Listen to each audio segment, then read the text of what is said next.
अस्सलाम वालेकुम क्लास। आज का हमारा टॉपिक है sexual reproduction in bryophytes. Previous lecture में हमने डिस्कस किया था ब्रायोफाइट्स के कुछ करैक्टर्स के बारे में और इनकी अडेप्टेशंस के बारे में। आज हम डिस्कस करते हैं कि ब्रायोफाइट्स में रिप्रोडक्शन कैसे होती है। अगर हम बात करें सेक्सुअल रिप्रोडक्शन की, तो सेक्सुअल में जिसमें टू सेक्स ऑर्गन्स या फिर टू पेरेंट्स इन्वॉल्व होते हैं। एक्चुअली इसमें होता क्या है, गेमीट्स प्रोड्यूस होते हैं by the process of mitosis. के प्लांट्स में टू जनरेशंस होती हैं। एक जनरेशन को हम नाम देते हैं गेमिटोफाइट का और एक जनरेशन को हम नाम देते हैं स्पोरोफाइट का। स्पोरोफाइट से स्पोर बनते हैं, जबकि गेमिटोफाइट जनरेशन में गेमिट्स प्रोड्यूस होते हैं by the process of mitosis. और वो गेमिट्स दो तरह के होते हैं, एक male gamete and second female gametes. जो मेल गेमिट्स होते हैं उनको नाम देते हैं एंथ्रीडियम का, और female gamete also known as archegonium. Antheridium के अंदर बनते हैं स्पर्म सेल्स या फिर एंथीरोजाइट्स। एंथ्रीडियम में बनेंगे स्पर्म सेल्स जो कि मोटाइल होंगे, जबकि आर्चिगोनियम में प्रोडक्शन होगी एग सेल्स की जो कि नॉन मोटाइल होते हैं। एग सेल के गिर्द हेयर लाइक या फिर स्टीराइल लाइक एक स्ट्रक्चर प्रेजेंट होता है जिसको नाम देते हैं स्टीराइल सेल्स का, जो कि एग सेल की प्रोटेक्शन करते हैं। एग सेल्स के गिर्द क्या प्रेजेंट होते हैं, स्टीराइल सेल्स, जो कि हेयर लाइक उनका स्ट्रक्चर होता है जो कि एग्स की प्रोटेक्शन करते हैं।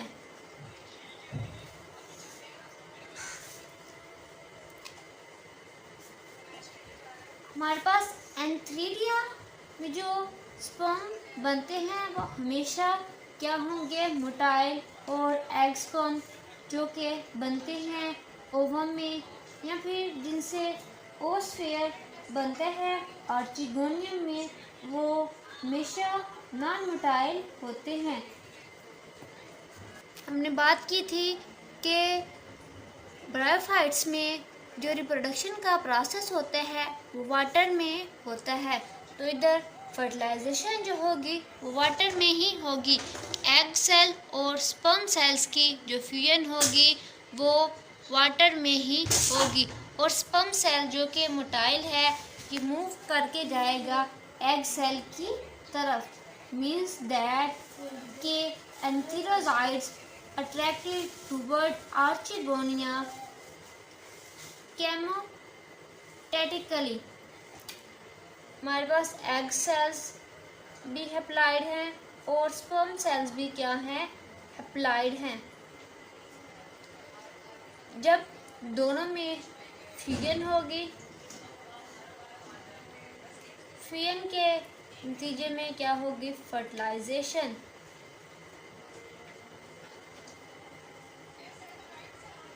फर्टिलाइजेशन के नतीजे में बनेगा जाइगोट जो कि होगा डिप्लॉइड, और ये जो जाइगोट बनेगा ये काफ़ी देर तक रहेगा आर्चिगोनियम के अंदर।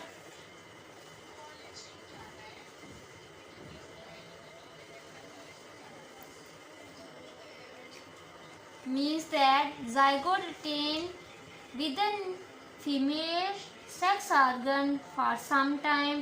After a resting period, zygote transformed into embryo। के जैसे ही रेस्टिंग कंडीशन जाएगी, कंडीशन फेवरेबल आएगी, ये जाइगोट कन्वर्ट हो जाएगा इनटू एम्ब्रियो और फिर एम्ब्रियो से एक नया प्लांट डेवलप होगा जिसे हम बोलते हैं स्पोरोफाइट।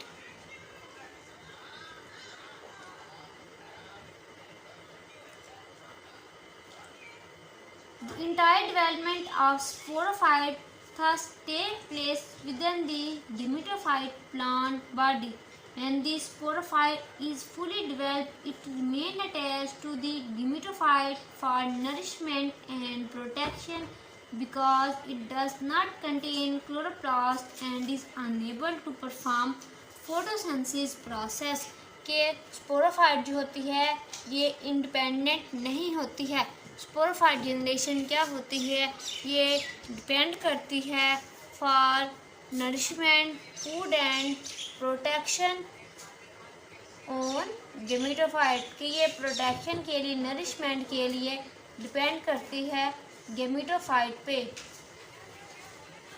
तो जैसे ही एम्ब्रियो कन्वर्ट होगा स्पोरोफाइट में तो ये गेमेटोफाइट प्लांट से सेपरेट नहीं होगा। After taking protection and proper nourishment जब स्पोरोफाइट मैच्योर होगी देन ये गेमेटोफाइट से सेपरेट होगी।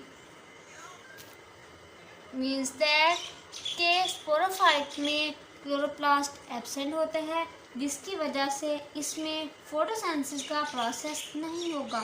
जब फोटोसिंथेसिस का प्रोसेस नहीं होगा तो ये क्या करेंगी, अपने फूड और नरिशमेंट वगैरह किससे हासिल करेंगी, गेमेटोफाइट से। अभी हमने डिस्कस किया है फर्स्टली गेमेट्स की प्रोडक्शन होती है by the process of mitosis. Male gametes and female gametes इसमें बनते हैं। मेल गेमेट्स को बोलते हैं एंथ्रीडियम, फीमेल गेमेट्स को आर्चिगोनियम। एंथ्रीडियम से स्पर्म सेल बनेंगे और आर्चिगोनियम से एग सेल्स बनेंगे। और स्पर्म सेल्स क्या होते हैं, ये मोटाइल होते हैं, ये मूव करेंगे आर्चिगोनियम की तरफ और फ्यूजन होगी एग सेल और स्पर्म की और इन फ्यूजन के नतीजे को हम नाम देते हैं फर्टिलाइजेशन का प्रोसेस। और फर्टिलाइजेशन के प्रोसेस के बाद फॉर्मेशन होती है जाइगोट की जो कि डिप्लॉयड होते हैं। और इसके बाद जाइगोट जो होते हैं जब रेस्टिंग स्टेज इसकी आती है तो ये काफ़ी देर तक रहते हैं आर्चिगोनियम के अंदर। जैसे ही कंडीशन फेवरेबल होगी या फिर आफ्टर रेस्टिंग स्टेज ये कन्वर्ट होते हैं एम्ब्रियो में और देन एम्ब्रियो कन्वर्ट होते हैं इनटू स्पोरोफाइट। हमारे पास जाइगोट डिप्लॉयड था तो स्पोरोफाइट भी हमारे पास क्या होगी, diploid, mean that two n. और देन स्पोरोफाइट कन्वर्ट होती है न्यू प्लांट्स में। फर्स्टली जब एम्ब्रियो कन्वर्ट होता है स्पोरोफाइट में तो ये अपने फूड वगैरह ले रहे होते हैं गेमेटोफाइट से और स्पोरोफाइट जब फर्दर मैच्योर होगी फिर ये गेमेटोफाइट से सेपरेट होगी। उसके बाद स्पोरोफाइट जब मैच्योर हो जाएगी इसमें स्पोर्स बनेंगे, उन स्पोर में मियोसिस का प्रोसेस होगा, फिर से वो गेमेटोफाइट में चेंज होंगे जो कि हैप्लॉइड होंगे और उनमें फिर माइटोसिस होगी, ये एगोस्पर्म बनेंगे, इनमें फर्टिलाइजेशन का प्रोसेस होगा और दोबारा से स्पोरोफाइट बनेंगी। ये प्रोसेस यूँ ही चलता रहेगा। इसमें टू कंडीशंस आती हैं, आइसोमॉर्फिक एंड हेटेरोमॉर्फिक। एक है isomorphic, iso mean same and morphic mean morphology. इस प्रोसेस में होगा क्या कि अगर टू जनरेशन क्या हैं, सिमिलर हैं इन देयर स्ट्रक्चर तो हम इनको डिस्टिंग्विश नहीं कर सकते। इस कंडीशन को हम नाम देते हैं आइसोमॉर्फिक कंडीशन का। इसमें हमारे पास एग्जांपल आती है टेरिडोफाइटा। उसके बाद सेकंड इसमें फेज आती है हेटेरोमॉर्फिक।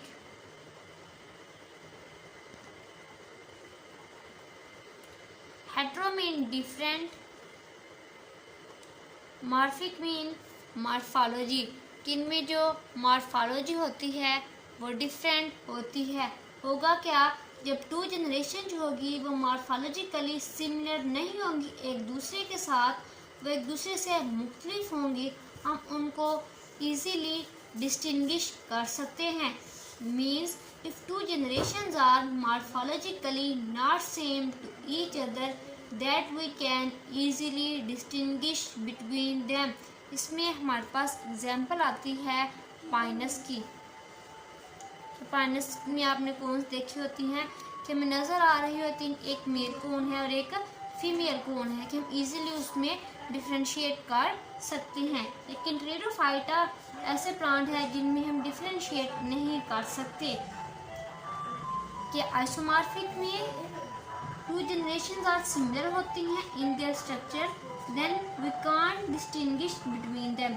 जबकि हेटेरोमॉर्फिक कंडीशन में टू जनरेशन जो होती हैं वो मॉर्फोलॉजिकली सिमिलर नहीं होती एक दूसरे के, इसी वजह से हम उनको क्या करते हैं, डिस्टिंग्विश कर सकते हैं। कि जो हेटेरोमॉर्फिक में फीमेल पार्ट बनता है उसमें जो पाइनस डेवलप होती है वो थोड़ी सी लॉन्ग होती है एज कंपेयर टू मेल। अब हम डायग्राम की मदद से इसके लाइफ साइकिल को अंडरस्टैंड करने की कोशिश करते हैं। कि फर्स्टली हमने बात की थी कि प्लांट्स में टू जनरेशन होती हैं, एक गैमेटोफाइट और दूसरी स्पोरोफाइट। हमारे पास सपोज दैट के टू प्लांट्स हैं, एक है हमारे पास मेल प्लांट और एक है फीमेल प्लांट। फीमेल प्लांट को हम नाम देते हैं, या फिर हम ये कह लें कि हमारे पास गैमेटोफाइट जनरेशन स्टार्ट हुई जिससे गैमीट्स प्रोड्यूस हुए।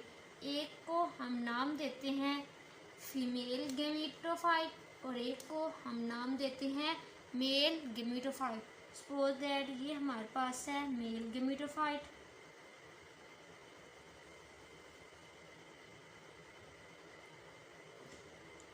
गैमेटोफाइट एंड देन ये है हमारे पास फीमेल गैमेटोफाइट।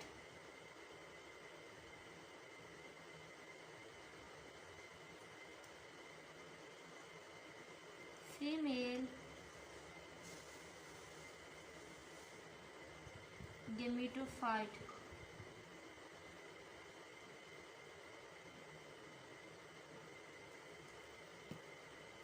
और इन प्लांट्स में ना तो लीफ होंगे ना ही रूट्स होंगी, लेकिन इनमें राइजाइड लाइक स्ट्रक्चर प्रेजेंट होगा। समटाइम क्या होगा, एक ही प्लांट के ऊपर male gametophyte and female gametophyte present होंगे, लेकिन सम टाइम ये डिफरेंट प्लांट पर दोनों प्रेजेंट होंगे।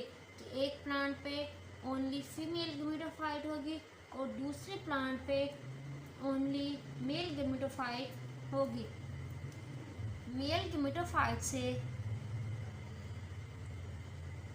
प्रोड्यूस होंगे एंथीरोजाइड के मेल गैमेटोफाइट को हम नाम देते हैं एंथ्रीडियम के। लाइक इसके ऊपर इसके स्ट्रक्चर के अंदर क्या प्रेजेंट है, एंथ्रीडियम।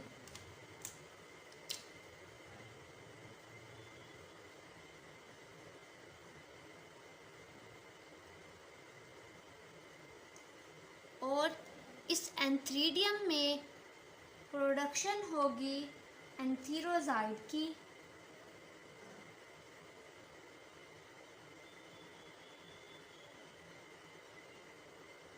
एंथीरोजाइड मीन्स दैट स्पर्म जो कि हैप्लॉइड होंगे।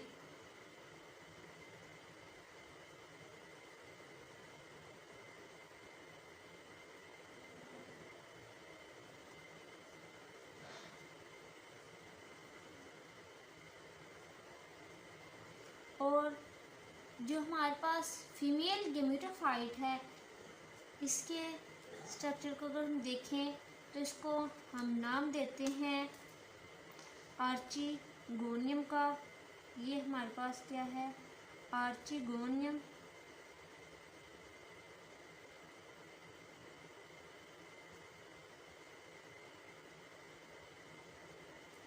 इस आर्चिगोनियम के अंदर बनेगा एग सेल, जो कि होगा हैप्लॉइड।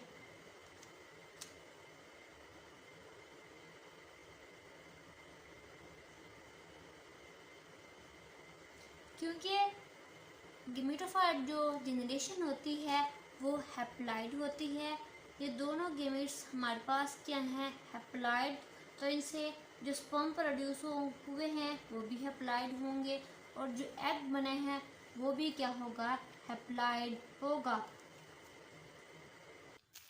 लेकिन एंथीरोजाइड या फिर एंथीरियम मल्टीसेलुलर होते हैं, और इसमें स्पर्म बनते हैं by the process of mitosis. और आर्चिगोनियम के गिर्द एक हेयर लाइक स्ट्रक्चर प्रेजेंट होता है,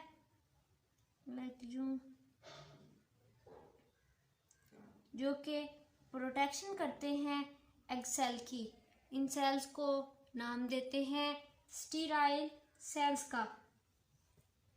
स्पर्म सेल्स मोटाइल होते हैं और ये मूव करते हुए जाते हैं आर्चिगोनियम के अंदर, और आर्चिगोनियम में फिर क्या होगी, फर्टिलाइजेशन होगी, और फर्टिलाइजेशन के नतीजे में एग और स्पर्म सेल की फ्यूजन होगी।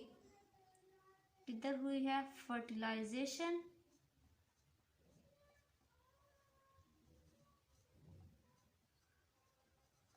और इस फर्टिलाइजेशन से जब एग और स्पर्म की फ्यूजन होगी, फ्यूजन से क्या बनेगा, जाइगोट। और वो जाइगोट जो बनेगा वो होगा डिप्लॉयड, यानी कि 2n जाइगोट की फॉर्मेशन हुई है।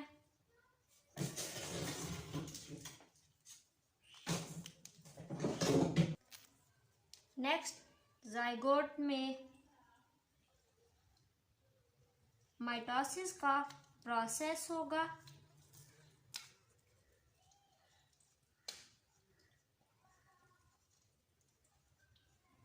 और इस माइटोसिस के प्रोसेस के नतीजे में बनेगी स्पोरोफाइट।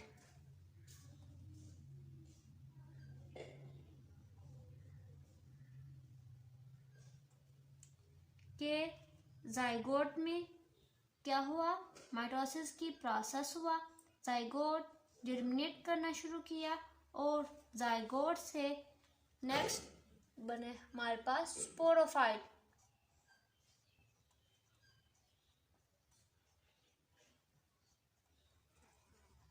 हमने डिस्कस किया था कि ब्रायोफाइट्स में जो स्पोरोफाइट जनरेशन होती है ये डोमिनेंट होती है, मीन्स दैट कि जो ज़्यादा नज़र आती है वो स्पोरोफाइट होती है। गेमेटोफाइट सिर्फ कुछ अरसे के लिए नज़र आती है, और स्पोरोफाइट में हमें 3 तरह के स्ट्रक्चर नज़र आएंगे, लाइक दैट।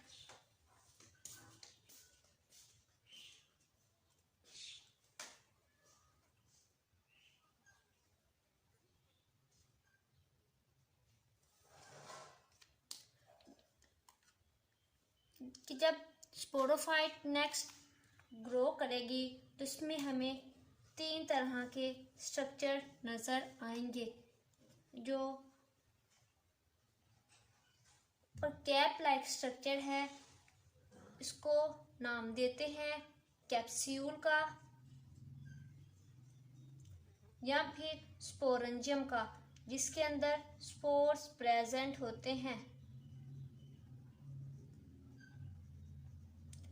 और स्टाक लाइक ये जो स्ट्रक्चर होता है या फिर stem like, it is called सीटा।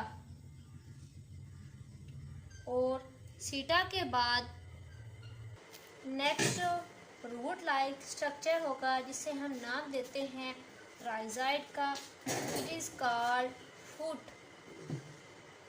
ये था हमारे पास स्ट्रक्चर ऑफ स्पोरोफाइट।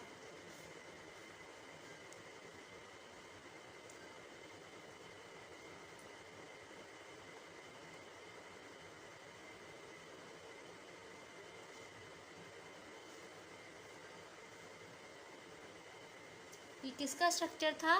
स्पोरोफाइट का ये स्ट्रक्चर था।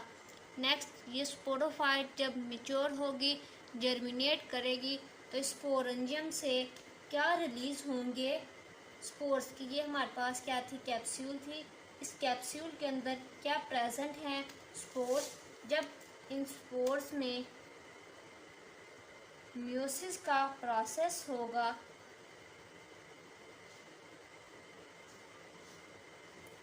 और मियोसिस के प्रोसेस के नतीजे में ये स्पोर्स क्या हो जाएंगे? हैप्लॉइड स्पोर्स में चेंज हो जाएंगे। कि ये हमारे पास स्पोरोफाइट क्या है? डिप्लॉइड है।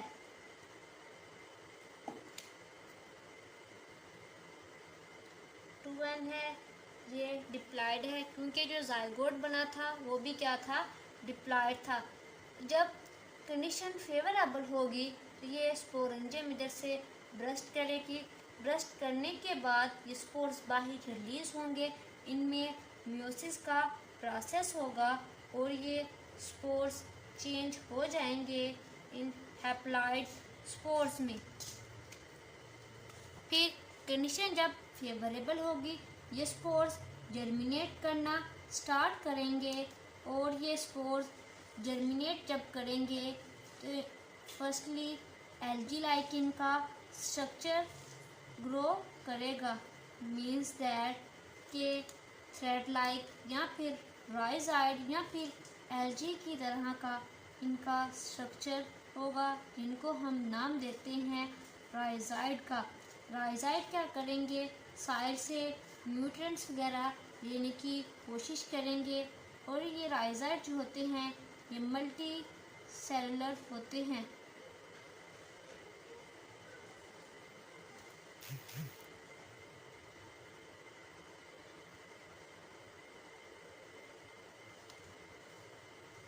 और फर्स्टली जो इनका स्ट्रक्चर होता है, इसको नाम देते हैं प्रोटोनीमा का।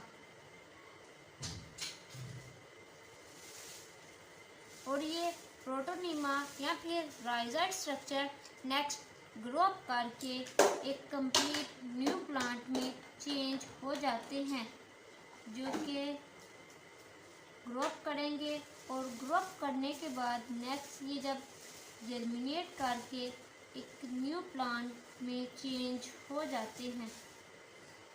मीन्स दैट हमने क्या डिस्कस किया है कि फर्स्टली एक प्लांट पे 2 पार्ट्स प्रेजेंट है, कि जब गेमेटोफाइट होगी तो गेमेटोफाइट में गैमेट्स की प्रोडक्शन होगी, फीमेल गैमेट्स बनेंगे एंड मेल गैमेट्स बनेंगे। मेल गैमेट्स को नाम देते हैं एंथ्रीडियम का, फीमेल को आर्चिगोनियम। एंथ्रीडियम से माइटोसिस के ज़रिए स्पर्म प्रोड्यूस होंगे और आर्चिगोनियम में एग बनेगा। स्पर्म जो कि मोटाइल है, ये मूव करके आर्चिगोनियम में आएगा। आर्चिगोनियम में फर्टिलाइजेशन का प्रोसेस होगा, और फर्टिलाइजेशन के प्रोसेस के नतीजे में जाइगोट बनेगा। और जब जाइगोट में फर्दर माइटोसिस होगी, ये जर्मिनेट करेगा। जर्मिनेट करके ये चेंज हो जाएगा इनटू स्पोरोफाइट, जो कि डिप्लॉइड होगी। और इस स्पोरोफाइट में हमें 3 स्ट्रक्चर नज़र आएंगे, जो कि कैप्सूल है जिसके अंदर स्पोर्स प्रेजेंट होते हैं, देन सीटा एंड फूड लाइक स्ट्रक्चर जो कि राइजाइड है। और जब कंडीशन फेवरेबल होगी, ये स्पोरेंजियम की वाल ब्रस्ट करेगी, इससे स्पोर्स बाहर रिलीज होंगे, इनमें मियोसिस का प्रोसेस होगा, और ये सब स्पोर्स हैप्लॉइड स्पोर्स में चेंज हो जाएंगे। और जब ये स्पोर जर्मिनेट करेंगे, जर्मिनेट करके ये राइजाइड लाइक स्ट्रक्चर में ग्रो करेंगे, जो कि दोनों ही क्या हैं? हैप्लॉइड हैं। और जब ये next parasite like structure grow up करेंगे, जर्मिनेट करेंगे, तो ये न्यू प्लांट में चेंज हो जाएंगे, मीन्स दैट गेमेटोफाइट में। और ये साइकिल यूं ही चलता रहेगा। ये था हमारे पास life cycle of bryophyte. Thank you.